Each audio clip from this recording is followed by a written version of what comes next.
Fala pessoal, tudo bem? João César, canal Varanda do Vinil. 2019. Nesse ano estou fazendo 50 anos. 5 décadas de vida, graças a Deus, aqui ainda com muita saúde. E resolvi fazer uma série de vídeos sobre esses 50 anos na música. De ano a ano, de 69 a 2019, postando para vocês aqui alguns discos que fazem parte dessa minha trajetória, né, de vida, desde 1969, o ano que eu nasci, até 2019, o ano que nós estamos atual. Então, são discos da minha preferência, não, nenhuma lista definitiva, claro, não tenho essa pretensão, mas são discos que de alguma forma marcaram a minha vida e são relevantes para o mundo da música também, creio eu, tá? Então espero que vocês gostem, curtam o canal, se inscrevam, tá? E vamos junto aí, tá bom? Começando aqui essa nossa lista, a partir de 1969, como falei para vocês. Assim, só para contextualizar a época, 1969 nós tivemos alguns fatos assim relevantes, né? Principalmente o Festival de Woodstock, que foi um marco e ainda é hoje o principal marco em termos de festival ligado à música, à contracultura, né? Surgiram fenômenos naquele movimento lá, como Jimi Hendrix, James Joplin, Santana, dentre outros, né, que se tornariam gigantes a partir dali. E é um festival que marcou a cultura, marcou o mundo, e a partir daquele momento nada mais seria como antes, tá? Em 1969 também um fato muito marcante, que foi a chegada do homem à Lua, né, através da Apollo 11, né, um projeto americano da NASA, né, que até hoje ainda gera algumas controvérsias, né? Tem gente que não acredita que isso aconteceu, mas é fato que também é um marco na história da humanidade, tá certo? Então vamos lá, começando aqui a nossa relação de discos, eu vou iniciar com um cara que eu acho assim fantástico, é um marco assim, ele é um cara fundamental no rock americano, no geral, apesar de ser canadense, né? É o Neil Young, com este álbum Everybody Know This Is Nowhere, que ele lançou com a banda Crazy Horse. Esse é um disco fantástico, maravilhoso, é um disco que aparentemente foi gravado ao vivo no estúdio, né, com a banda Crazy Horse. É um disco muito vigoroso, com músicas assim fantásticas, né? Aqui a gente tem Cinnamon Girl, nós temos Cold Girl in the Sand, que é fantástica, Round and Round. Aqui nós temos diversos clássicos da história do Neil Young com a Crazy Horse, né? Aqui a gente tem um disco mais rock and roll com guitarras, né? E ele já havia feito outras obras-primas como Deja Vu e outro com Crosby, Stills Nash, mas aqui ele começa a trabalhar a parte mais rock and roll da carreira dele, tá certo? Eu tive a oportunidade de assistir o show do Neil Young no Rock in Rio de 2001 e até hoje foi um dos marcos assim na minha vida em termos de performance ao vivo. Foi algo incrível, né? Um outro disco assim que parece uma coletânea dessa banda fantástica, The Rolling Stones, é o Let It Bleed. É um disco fundamental na discografia deles. Aqui eles têm parece uma coletânea realmente, como eu falei. Love in Vain, Midnight Ramble, Gimme Shelter, You Can Get Always What You Want, Monkey Man, Let It Bleed, a música, né? Então é um desfile de clássicos que são eternos, né? Que muitos deles são obrigatórios no setlist do show dos Stones até hoje. Então esse disco aqui marcou e marca ainda muito a minha vida. Uma das bandas favoritas da minha história enquanto música, né, de curtidor de som, é o Led Zeppelin. Led Zeppelin, para mim, tem uma carreira perfeita, irretocável. E no ano de 1969 lançou não só um, mas dois álbuns fantásticos, Led Zeppelin 1 e Led Zeppelin 2, né?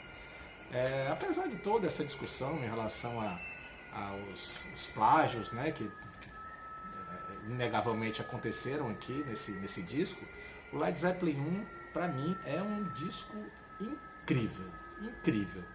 Músicas incríveis, Baby I'm Gonna Leave You, Dazed and Confused, Communication Breakdown, I Can't Quit You Baby. É um desfile sonoro, banda pesada, Robert Plant, Jim Page, John Paul Jones e John Bonham aqui chegaram mesmo para ficar. Então é um disco maravilhoso, cheio de energia, fantástico, fantástico. Eu não me canso de ouvir nunca esse disco. E o Led Zeppelin 2, que para mim é um dos discos também mais pesados da carreira do Led. Aqui muito mais, né, com obras autorais, né, deixando um pouco de lado a linha mais blues e partindo realmente para uma linha mais rock, né. What a Lot of Love é um clássico absoluto, né. Apesar de já ter também questões envolvendo a plágio nesse riff do What a Lot of Love, mas o que marcou realmente é a versão do Led. The Lemon Song, Thank You, Heartbreaker, um petardo fantástico, incrível. Tem que ter na coleção de quem é curtidor de rock, de bons sons, tem que ter tanto o 1 quanto o 2, quanto toda a discografia do Led, que, como eu disse, é perfeita, né? Deixando um pouco o rock and roll de lado, em 1969 também foi lançado um disco que me fez também apreciar o chamado jazz rock, né?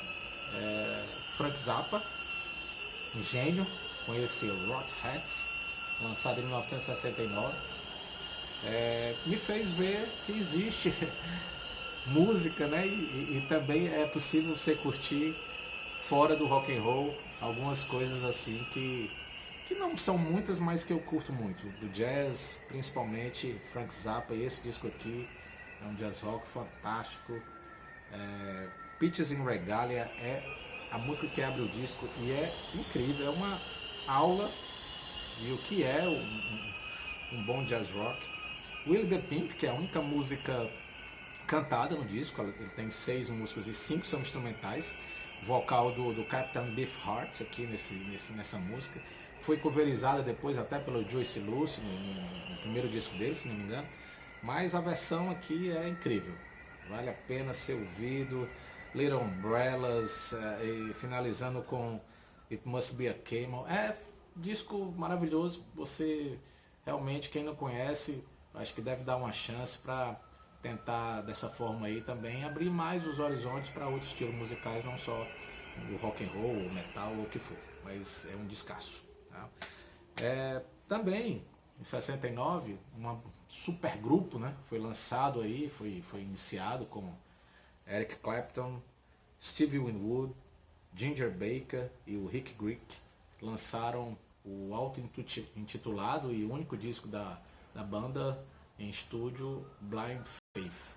Esse disco com essa capa super polêmica, né? Lançado em 1969, causou polêmica. Nos dias de hoje ainda causa. Às vezes a gente posta esse disco aqui em Facebook, algumas coisas, e é bloqueado, né? Porque a capa tem um apelo assim meio controverso, né?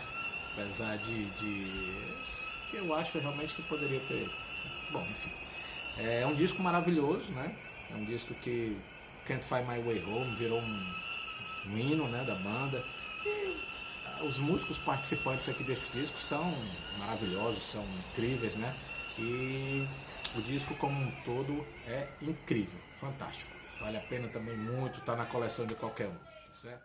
O início do vídeo, quando eu falei do Festival de Woodstock, um dos integrantes do cast do festival lançou também o seu primeiro disco em 1969, o guitarrista Carlos Santana, dono de um estilo totalmente diferente do que se fazia naquela época, com uma pegada latina. Ele chegou com uma banda fazendo um som totalmente diferente, puxando as suas influências mexicanas e latinas com o rock and roll. Então esse primeiro disco do Santana é um marco também. Ele fez um show fantástico no Woodstock, no Festival de Woodstock, e a carreira dele a partir daí só foi crescendo, né?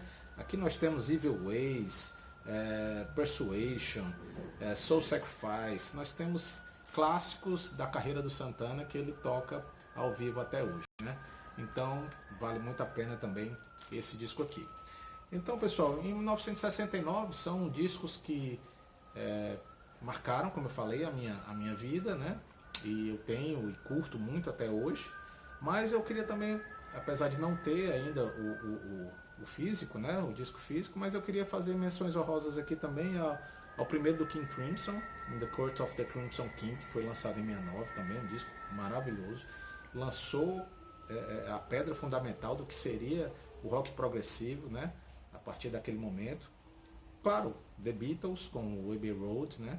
Outro descasso também, lançado em 69, que o último disco dos Beatles, né?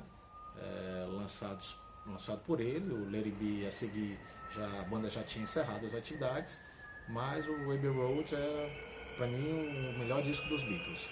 E claro, também, apesar de eu gosto, mas não curto muito, mas não há como negar que é um marco, o primeiro do The Velvet Underground, com o Lou Reed, Nico, e aquela capa antológica do Andy Warhol, né? A capa da banana. Então, 1969 são esses os discos que eu tenho como preferência, né? E vocês podem também colocar o de vocês aí no final do vídeo, nos comentários, quais são os discos principais que vocês acham desse ano. E a gente troca essa ideia aí, tá bom? 1970 foi um ano que, a meu ver, são dois fatos assim marcantes naquele ano, que foi o fim dos Beatles, né? Exatamente aconteceu após o lançamento do Abbey Road. Os Beatles chegaram ao fim e, para nossa alegria, inesquecível seleção de 1970, tricampeã no México, Pelé, Rivelino, Gerson, Tostão, seleção fantástica, maravilhosa, que encantou o mundo e até hoje, a meu ver, nunca surgiu nada parecido. Mas voltando aqui para nossa área, questão musical, eu queria apresentar para vocês os discos que eu acho mais interessantes lançados nesse ano, tá certo? Iniciar aqui com dois clássicos definitivos, maravilhosos, Black Sabbath 1, né? Primeirão, lançado numa sexta-feira 13, 1970, e no mesmo ano, final do ano, lançaram Paranoid, tá? Black Sabbath criou um estilo, né, chamado posteriormente de heavy metal, né, e alguns dos seus derivados também, do metal, stoner, todos eles copiam exatamente o que o Sabbath fez aqui na sua carreira, principalmente com o Ozzy, mas aqui nesse disco, então, o marco. A música Black Sabbath, que abre o disco, é um hino eterno, The Wizard, N.I.D., The Warning, Evil Woman, cover da The Crow Band, né? Então, descasso. E Paranoid, né, firmou o que eles iniciaram no disco anterior. Clássicos eternos, War Pigs, Paranoid, Planet Caravan, Iron Man, Electric Funeral, Farewell Boots, é como se fosse uma coletânea. Músicas que o Sabbath, se um dia ainda voltar ativo, que eu acho muito difícil, não tem como deixar de tocar nos seus shows, né? Voltando ainda no que a gente falou no vídeo no ano anterior, o King Crimson lançou o primeiro disco e no ano seguinte lançou o seu segundo disco, In the Wake of Poseidon, disco também fundamental do rock progressivo, disco que para muitos não é fácil de ouvir, uma banda que também não é uma banda de audição fácil, muitos momentos de mais calmaria, com outros momentos mais dissonantes. Então é uma banda que tem um estilo muito peculiar e particular, mas que são gênios. Robert Fripp é fantástico, e lançaram esse disco em 1970 e também se tornou um marco na carreira da banda, tá? Eles tocaram agora no Rock in Rio aqui. Eu infelizmente não pude assistir ao vivo, mas assisti pela TV e foi um show incrível, né? finalmente eles estrearam no Brasil, né? Outro gênio da música que lançou um disco fabuloso em 1970, David Bowie, The Man Who Sold the World, a música que Nirvana coverizou no seu acústico, né? Mas esse disco tem outras músicas fantásticas, After All, Savior Machine, The Superman, The Man Who Sold the World. É um disco fantástico, né? Aqui ele já estava iniciando a sua trajetória para dentro do glam rock, né? E que combinaria, né, com o Ziggy Stardust, seu personagem, e, a meu ver, o auge da sua carreira em termos de música e de show e de banda e de tudo. Claro, o Bowie passou por diversos outros tipos de estilo musical, sempre com muita qualidade, mas para mim a fase mais marcante está nesse período aqui, de 70 até 74, 75, nesse período. Enfim, vamos lá. 1970 também marcou o lançamento desse disco, Pink Floyd, Atom Heart Mother, o disco da vaca, né? Eu via muito esse disco nas lojas quando eu era criança, ainda não conhecia muito bem o que era rock. Eu ficava vendo, olhando isso, meu Deus, é uma vaca, que banda é essa? Que tipo de música é essa? E aqui o Floyd também começou a galgar e mostrar o que seria a banda nos discos seguintes, né? Qual o tipo de som, eles saíram da psicodelia, na época Syd Barrett e tal, e indo já mais para o estilo musical de Roger Waters e David Gilmour, né? Firmando aquele estilo que eles iriam fazer e que, a meu ver, culminaria no Dark Side of the Moon como ponto alto da carreira da banda. Aqui a gente tem uma banda já flertando com músicas mais longas, com a própria Atom Heart Mother, né, que no vinil pega um lado todo, Alan Psychedelic Breakfast, Summer of 68, a gente tem diversas músicas aqui que já trazem o estilo que o Pink Floyd firmaria e se tornaria gigantesco, né? Então é um disco seminal na carreira da banda também. Uma banda menos, vamos dizer assim, menos técnica musical, mas que também com uma atitude fantástica, são os The Doors, tá? Lançaram o Morrison Hotel em 1970, e aqui a banda flerta muito com o blues, principalmente no início, né? Roadhouse Blues e Waiting for the Sun, também saindo um pouco daquela psicodelia maluca dos primeiros discos e chegando num amadurecimento musical maior aqui nesse disco. Eu adoro o Roadhouse Blues, para mim é uma das músicas que eu mais gosto na vida, e para mim é a melhor música do The Doors. Esse disco é marcante também. Um disco fantástico, 1970, foi o Free, Fire and the Water. A música Fire and the Water é fantástica, com um riff pegajoso, que gruda no ouvido, né? E a voz marcante do Paul Rogers, incrível vocalista, para mim um dos principais vocalistas dos anos 70, né? Um cara maravilhoso, assim, com um timbre vocal diferenciado. Simon Kirke é um excelente baterista, o Paul Kossoff na guitarra, um mágico, Andy Fraser no baixo, incrível também. É uma bandaça que só lançou descasso na sua carreira. E pra mim o Fire and the Water é um dos melhores do Free. E em seguida eu gosto muito também do Heartbreaker, que já é mais à frente na carreira, mas Fire and the Water é fantástico. Esse disco é apontado por muitos como um dos melhores dos anos 70. Deja Vu, Crosby, Stills, Nash Young. Aqui é uma mistura perfeita de folk com rock, com country e com 4 gênios, né, que não poderia ser diferente o resultado. Então é um descasso, do começo ao fim. Nós temos aqui Carry On, Helpless, Deja Vu, Country Girl. É só musicaço, a banda perfeita, tocando maravilhosamente bem, e é um disco que eu acho que não tem como não gostar de um disco desse, é incrível. O Santana lançou, na minha modesta opinião, 3 discos, o primeiro, a gente falou há pouco, Santana, o segundo, que é esse aqui, o Abraças, e o Santana 3, logo em seguida, que são, para mim, os 3 melhores discos da carreira do Santana. Aqui eles chegam num nível incrível.